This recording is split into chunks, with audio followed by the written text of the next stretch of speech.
Ferguson October, folks. That's what folks have been focused on. You've seen the hashtag on Twitter.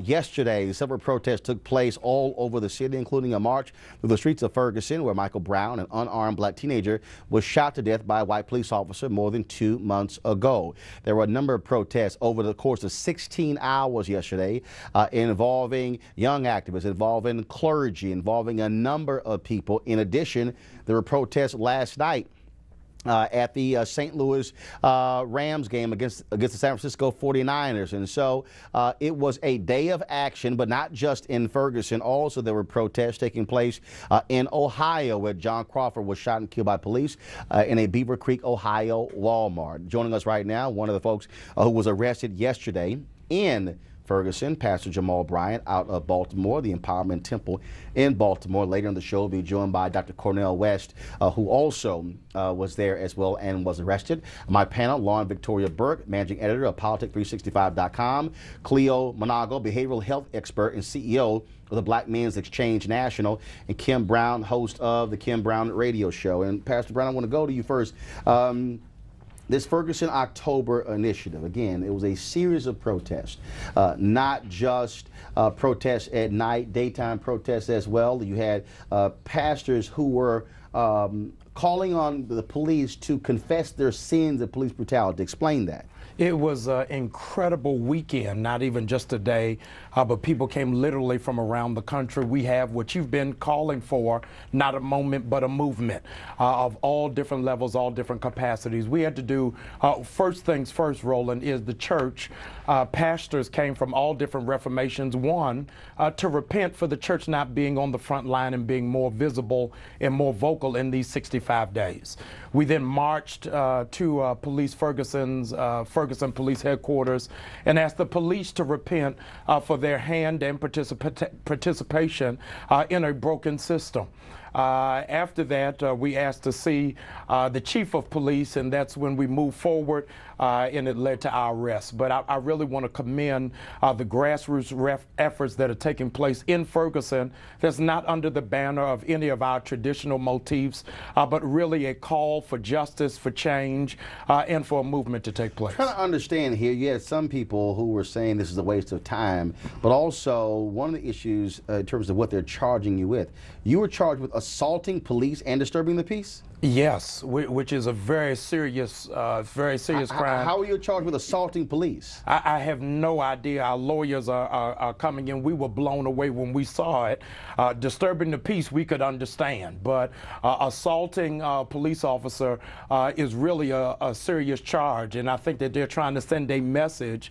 But the question is, if you felt that way in terms of clergy, most of them, as you saw in the footage, are dressed in their regalia as a threat, how then much further would you charge our young people? And so it really sent a red flag for us to say that this is really a battleground. What's also happening, I talked to several different lawyers, they are charging an exorbitant amount of money for folks to get bailed out. So in essence, Ferguson is trying to, some say, bankrupt the movement, if you will.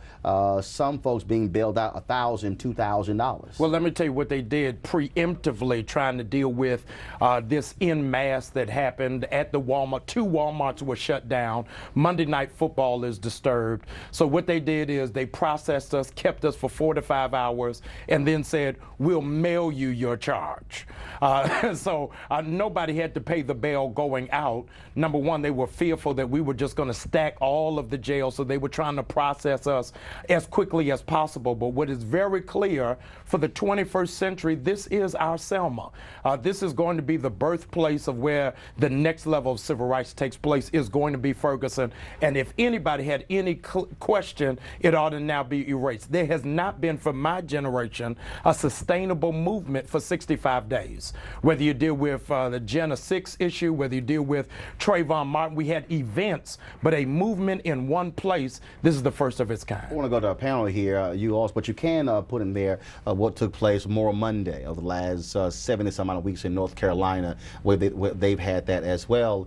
And in this case here, you also had the linkage between what took place in Ferguson, between what took place in Ohio, and where John Crawford was shot and killed as well. That's one of the reasons why the protests were at the Walmart in Missouri to link them with protests happening in Ohio. Your thoughts? Well, the linkage between Moral Mondays and Gen 6 is interesting because we did see a huge groundswell around those events as well.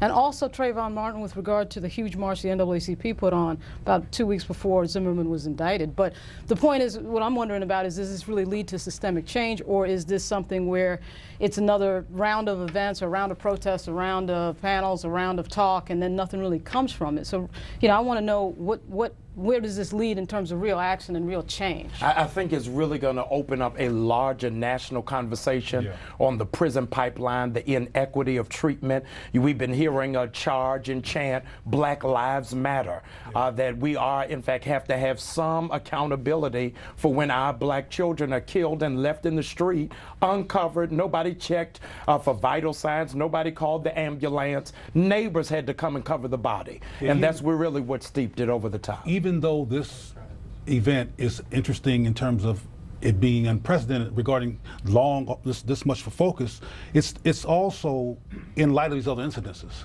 I mean, people are tired.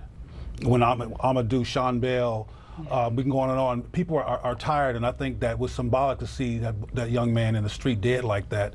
And these young people are tired. So even though this looks particularly special because it's gone so long, they're all connected. And they've been watching black male bodies pile up for a long, long time. And I think they're all connected. And I think that it's important that the legacy leaders, I think they should be respected, and we should talk about respecting our elders. That needs to occur.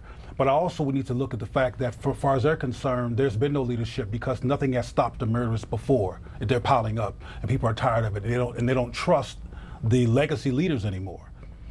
I mean, there is still black elected leadership in St. Louis and actually pretty much across the country in these areas where we're seeing some of these murders of these unarmed people occur. But the outcomes that we're searching for have to be more so than just getting people out to the polls, because you can't legislate away racism, you can't vote away racism, but it is about getting people in place that will hold the police, the chief of police accountable, the governor accountable, etc. But when we talk about just preventing these types of murders from happening, period, is something that I believe that these millennial activists are searching for first and foremost. Hold tight 1 second. I gotta go to a break right now. I'm going to pick up on that when we come back.